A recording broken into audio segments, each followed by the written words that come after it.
welcome to the video. This one's about 13, count them, I might shortchange you, 13 bands from 1970s that were important and that you deserve to know about them now. If you're my sort of age, well, basically over 18, possibly your best times are behind you, or maybe they're in front of you, who knows. So let's get straight on with Stackridge. Can't make you see the lampshade, the lights at the landing, changing sides. Stackridge were a band that you couldn't really put into any category, and that's true of most of these bands actually. I used to work with them at the 100 Club in the 1990s and the early part of this century, and it was the end of their life. They formed in about 1970. It's hard to say because there were people coming and going all the time, though. There was a nucleus, and the nucleus that was going in the early 1970s is basically the same nucleus that was still going when I was doing them. And there's a guy called Mike Tobin who was Mr. Music in Bristol, and he was like their manager for a long time. He was originally, and then there was another guy, I don't know what happened there, but then Mike came back and he was the guy that I always dealt with when it came to Stackridge. They were very good, they were very successful. There were lots of in-jokes with Stackridge. There was stuff like the rhubarb thrashers and all that. They're from the West Country, Bristol, Bath area, and there was a lot of that culture, that West Country of England culture, which I never really got because I was more, well, north of England and Wales, never really got into the West Country culture. They were big in that area. They played at the first Glastonbury Festival. They opened it and closed it, and they're always a presence at Glastonbury, no matter how big they were. They were never like Paul McCartney or the Rolling Stones headlining the main stage, but they were like, you know, an integral part of the festival. They did all kinds of music. It's very hard to describe. They would be doing like, I don't know, 1920s style dance music 1 minute, and then they'd be like what you might call hard rock or punky or eccentric, funny, interesting stuff the next. They were great. And who's the next then? Well, the next one is the Vibrators.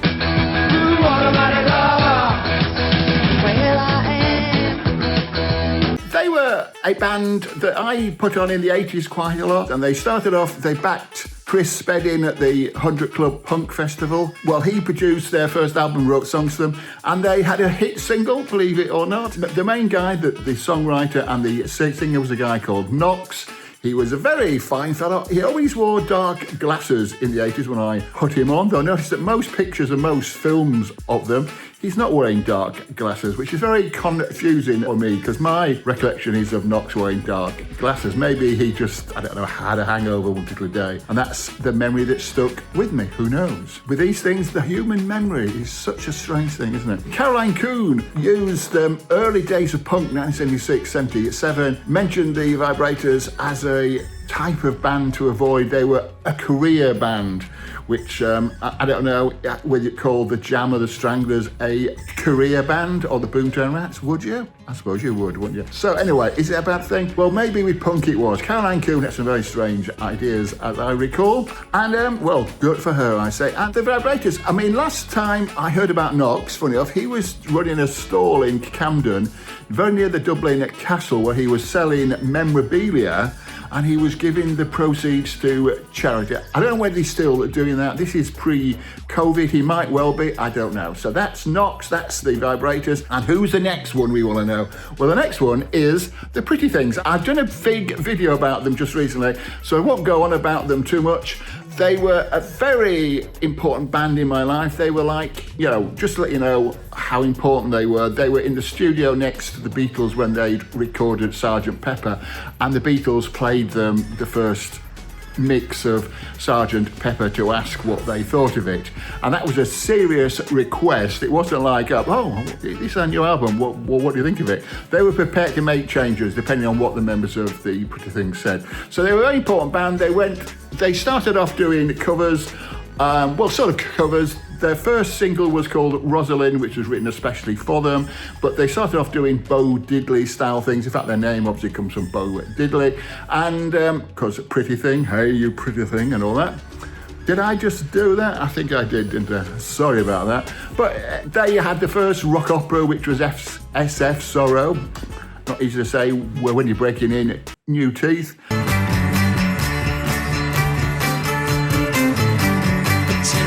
Now, number 3 stood empty.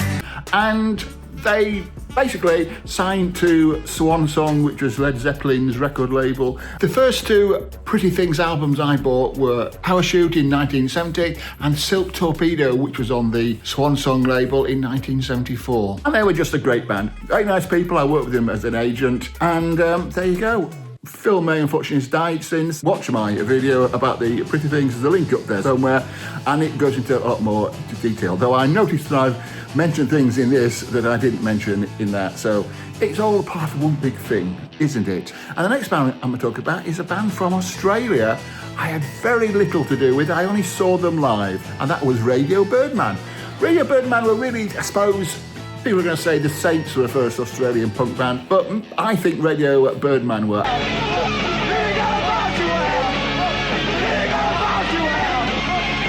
And like most of the best punk bands, they weren't like just Safety Pings and all that stuff. They weren't any of that. They were more like your MC5 or your Ramones. They were like punk in every sense of the word. They were banned from most of their gigs they played in the early days, and they eventually got a residency at a place called the Oxford Tavern in Sydney. I don't know much about Australia, so if this is all wrong, then I do apologise, but I believe it was. They took the place over and it became their home. And I saw them because basically they signed to Sire Records. The guy who formed Sire went over to Australia especially to see them. He'd already signed the Ramones, and he went to Australia to see this band that he heard about, Radio Birdman, and he signed them on the spot. When I saw them, they're playing at the Greyhound, but not the one in Fulham, the one in Croydon. And this was probably 78, and they came over to England to live, and I can remember thinking they were the more interesting side of the punk thing, because like a lot of the British bands in the early days were like totally free. They did exactly what they wanted to do. But then as the punk thing got started and went along, bands thought they had to follow a certain rule, and people like Caroline Coon, who I mentioned before, sort of like imposed this on them, and it's like, oh, if you didn't do this, oh, and you couldn't have long hair, and you couldn't have, and they broke all those rules. Radio Birdman were a fantastic band. They broke up soon afterwards. I think they were like chased by Hell's Angels and stuff like that. A lot of people in Australia didn't like them, but a lot of people did, and I think they're one of the archetypal bands of the 1970s, and I urge you to seek them out if you like that sort of thing. If you don't, then maybe not, I would say. And who's the next band we're going to talk about? Well, before we get there, can I just say, if you like this video, please like it, follow, etc. Subscribe, share it with your friends, and comment, let me know what you think. Now let's get on with the music. Well, the next band we're going to talk about is Be-Bop Deluxe, who were, again, another band very hard to put into a pigeonhole, because they were formed in Wakefield in Yorkshire in the very early 70s, 72, by a guy called Bill Nelson. I don't know what I think. Every time I think of the name Bill Nelson, I always think of the wrestler, well, he was from the Wakefield area as well, a guy called Les Kellett, and his signature move was the half Nelson. So why I think of Bill Nelson and half Nelson and Les Kellett, I don't know, but I do, and that's my problem. She's a maid in heaven. He's a knight on the tails of bats out of hell. Anyway, they started off in the early 70s in Wakefield. They played because there was a pub circuit up in Leeds and Wakefield around there, and they did very well. And so well, they came to, well, Bill Nelson came to London and he reformed the band with new people, because all the way through their short life, it was Bill Nelson who was the creative and artistic force of Be-Bop Deluxe. And they never played bebop, which is a style of jazz. They sort of like, I don't know how you describe it. I suppose it was a cross between, well, they developed over time. They started off playing pretty heavy rock, and they eventually came, it was like more avant-garde, and there was bits of glam and glitter involved in it, and it just was very interesting. I saw them 3 or 4 times. I wouldn't say that they were my favourite band in all the world, but I really enjoyed watching them. They're a band like, say, Burlesque, who were another band that could go in this list, but I'm not going to include them in this one, because I might want to do one in the future. They were good to watch, and you walked out of their show thinking you'd experienced something. It wasn't just like going to a gig and going through the motions and, oh yeah, that was great, and going home. You went home on the train, on the bus, thinking about what you'd seen, which is always a good thing. They broke up, I think, in the late 70s, I think 78, if my memory has served me correctly. I'll always put in captions if my recollection is wrong. So I'm not actually misleading you totally. So I think they booked him in 78 and he formed a few more bands, but Be-Bop Deluxe was the band, I would say, from the 1970s that Bill Nelson was involved with, or was it Les at Kellett, that was the band to watch. And who's the next one then?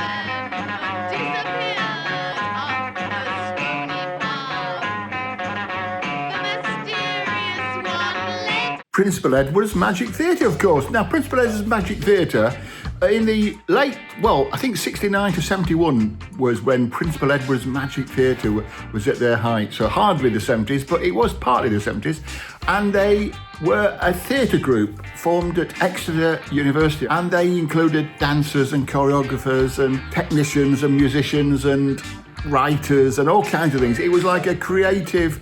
I didn't see Principal Edward's Magic Theatre live, but I have watched a film of them many years ago. And it was the sort of thing that if you turned up at the Roundhouse, if you wanted to see a band, there'd always be something like this, like some sort of arty stuff, like which went on forever, it seemed, before you could watch the band you wanted to see. And Principal Edward's Magic Theatre were something like that. But they evolved into Principal Edward's, which is a condensed version that did, I think, 3 stage musicals, and they toured the country, which were multimedia experiences, and members of this were like technicians and all sorts of things. It wasn't just like people on stage. There was people off stage, a part of this collective called Principal Edwards. And the strange thing is, well, one of the strange things is that their manager was a guy called Miles Copeland, who obviously was like, you know, went on to manage the Police, and he's not somebody, I think, what was he, the guy who came out of the CIA, something like that, wasn't it? So he wasn't someone you'd think of as being involved in all these collective, especially from the West Country of England, a bit like Stackridge, in the 1970s, but that was Miles Copeland. Now, strangely, when I was researching this, I realised that I knew one of the members of Principal Edwards who was in from the start, and that's a guy called Chris Runciman,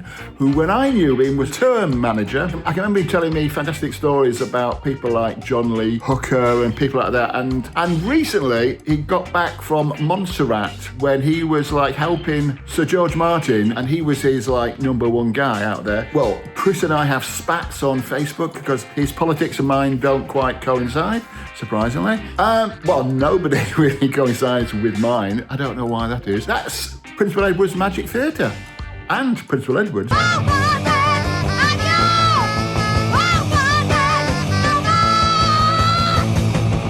Now, X-Ray Spex were one of the most different of the punk bands in the fact they had a sax player who was even more different because she was only, I think, Lora, I think her name was Lara Logic was her stage name, but she was only about 14 or something and she was still at school. So she left the band at the height of their success because she had to do her A-levels. The sound they had, and of course the single, the archetypal single, and the first album was, I mean, it was just like something, it's like a breath of fresh air.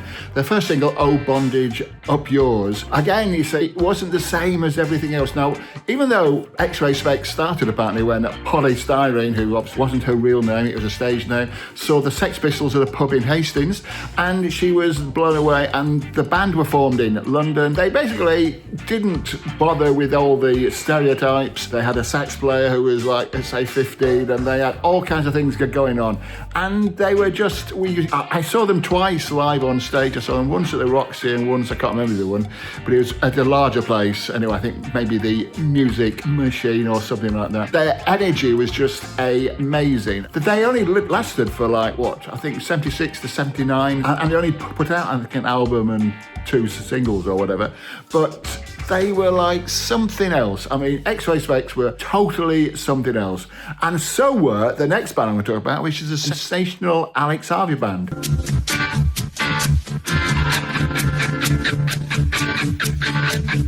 If your body's feeling glad. Alex Harvey was one of those guys who was like at the root of a lot of things that happened in the Scottish music scene. Like, I know he got together the people in Stone the Crows and he introduced them. He was like one of the archetypal musicians. He was into skiffle and he was like one of the guys. And When the Alex Harvey Band started in 72, he was already fairly well known. They had a couple of hits actually, including one with Delilah, and then I think it was the Boston Tea Party was another one.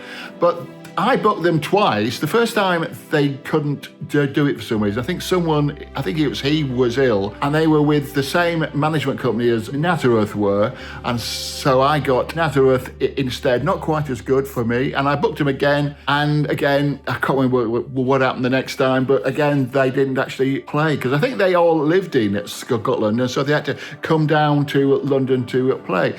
But later, when I was doing shows at the Borderline, there was a guy called Ted McKenna who was playing in a band called Band of Friends, who were like basically with Jerry McAvoy, who'd been Rory Gallagher's bass player. And Band of Friends were doing the Rory Gallagher music, and Ted was actually the drummer from the sensational Alex Harvey Band. Unfortunately, he's no longer with us. I think he died a few years ago. I mean, as did Alex Harvey. He died well before his time. I think he was 47 when he died of a heart attack, which I think possibly was due to an intake of drugs. So kids, let me tell you, drugs is not clever, and to be honest with you, I took my fair share of drugs, but way back when I was young, and I think the young can take drugs. Well, not that I'm saying that they ought to, but they can. Whereas you get to a certain age and it's a bit foolhardy, I think. I mean, the body is a temple, is it not? We shouldn't be filling our temples with chemicals. But anyway, let's get on with the music, shall we? Let's get on with the music. And the next band I'm talking about is Stray. I've mentioned them in the video I did about my time with the Underworld and Charlie Cray. Seek it out if you want to watch that. Of course you want to watch it. You want to watch all my videos, don't you? Of course you do. I understand. That's good. Basically what it was, they were a band which I put on at the 100 Club and at the Borderline, and Dale Bromham was the band leader. Tony McPhee, who I was manager and agent for of the Groundhogs, he was very close friends with Dale Bromham, and I think they shared a manager after Charlie Cray, because the Stray were famously managed by Charlie Cray. I think when he went to jail, they found another gangster to manage them. Only joking, Dill. They were a really good band. They were a solid band who, they never really got that fame that they deserve, Stray. They're still going to this day. Go and watch them if you can, because we should be supporting live music. Everywhere there's people walking down the street, down on the highway.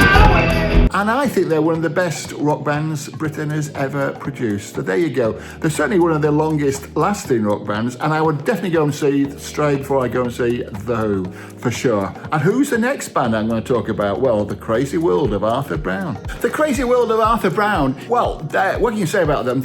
Arthur Brown, obviously, is a well-known singer and performer. Back in the 1960s, he was one of the biggest acts on the alternative rock circuit. His legacy is that people like Alice Cooper, basically loads of people followed Arthur Brown and they took inspiration from what he did, because he's a total showman. He had his big hit single Fire in, I think, 1969, and it sold over 1 million copies. Everybody knows Fire, and it's one of those things, and quite often it's played in documentaries when there's a fire. He does a very flamboyant stage act where it involves setting his head on fire. And that's gone wrong, obviously, a few times. And I believe once it was at the performance, it was only put out by all the audience members pouring beer on his flaming helmet, if you'll pardon the expression. And so I knew him vaguely, Arthur, but only in passing, really, because I did put him on at the Cricketers a couple of times in the 1980s, and it was always a big deal, but it was always, there's always some sort of a problem that happened. When the Pretty Things did their SF Sorrow, did I say SFX? I didn't mean that. SF Sorrow live show at Abbey Road Studios, Arthur Brown narrated it. When I was doing shows at the 100 Club and the Borderline, we put on Space Ritual featuring Nick Turner, and the dancer, who's called Miss Angel, left that to go and work with Arthur Brown. And Arthur Brown, a big noise in the 60s, a more influential act in the 70s, because it was like more of a live show, just basically inspiring people to go out and perform as opposed to stand on stage and just play. And that's a good thing, isn't it? Yes, it is. And who's the next band we're going to talk about? The only ones.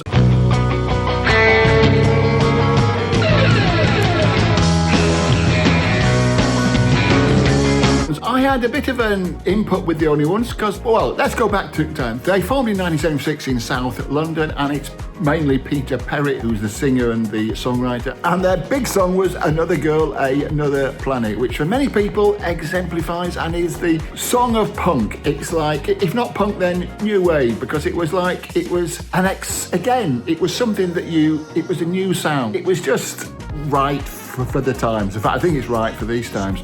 And back in the 1980s, because the band that broke up, the Only Ones broke up in about 82, I think it was. Am I allowed to say that I believe it was to do with heroin addiction from... Well, anyway, let's not go there. I think that might be quite contentious, but I can remember in the 1980s, well, there was a guy called Dean Kennedy, who was the manager of the Eddie and the Hot Rods, and he also basically was a bit of an entrepreneur, and he was dead keen to get Peter Perrett to reform the Only Ones, maybe using members of this band, Eddie and the Hot Rods, because the band he was doing as Eddie and the Hot Rods wasn't the same band as the original band in the 1970s. It was featuring his brother, Warren, who went off to do great things and is still watching these, I believe. I'm pretty sure that Peter Perrett guested once at the Cricketers with Eddie and the Hot Rods, which was obviously a big deal. To my shame, I think they sang their big hit single, but I can't remember for the life. I can remember it happening, but I can't remember anything of that day. I'm very sorry about that, but it was obviously a fantastic day. And there you go, that's the Only Ones. And now we're going to talk about Humble Pie. I wouldn't have none of you coffee shop women.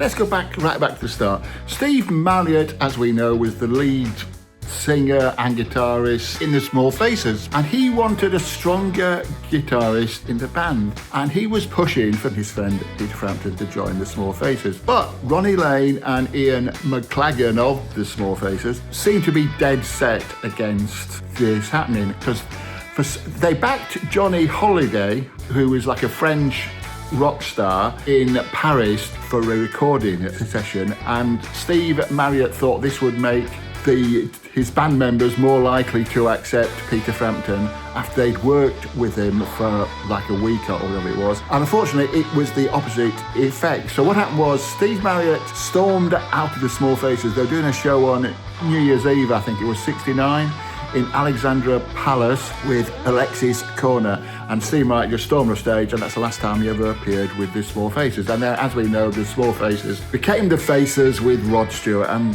that's that. But Steve Marriott formed a band with Peter Frampton called Humble Pie, and this is what they want to do. And originally it was going very well, but then it got a bit complicated, because the early part of the 1970s was the peak for Humble Pie. This is the bit I'm talking about, that it was like they were good and it was all happening. Unfortunately, for some reason, Peter Frampton, I think it was him mainly, wanted to spend more time in the States. And Steve Marriott, I think, moved to the States for a while.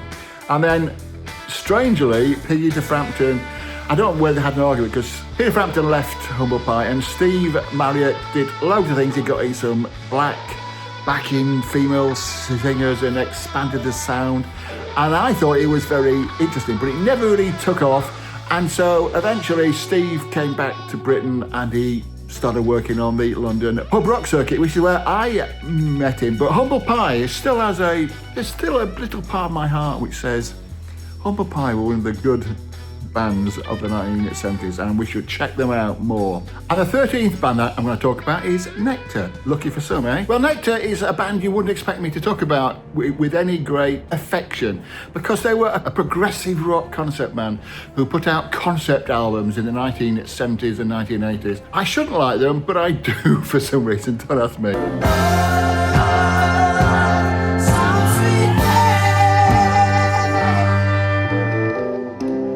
When they started in Hamburg, actually. They were British guys who were in Hamburg playing music, and they started the band there, Nektar, and they did most of their work outside Britain, actually, because I don't think I ever saw them live. Their first album, Journey to the Centre of the Eye, I think came out in 1972, and it was a 40-minute concept album consisting of one song, which was the end of side one, is repeated at the start of side two for about just under 2 minutes for continuity purposes.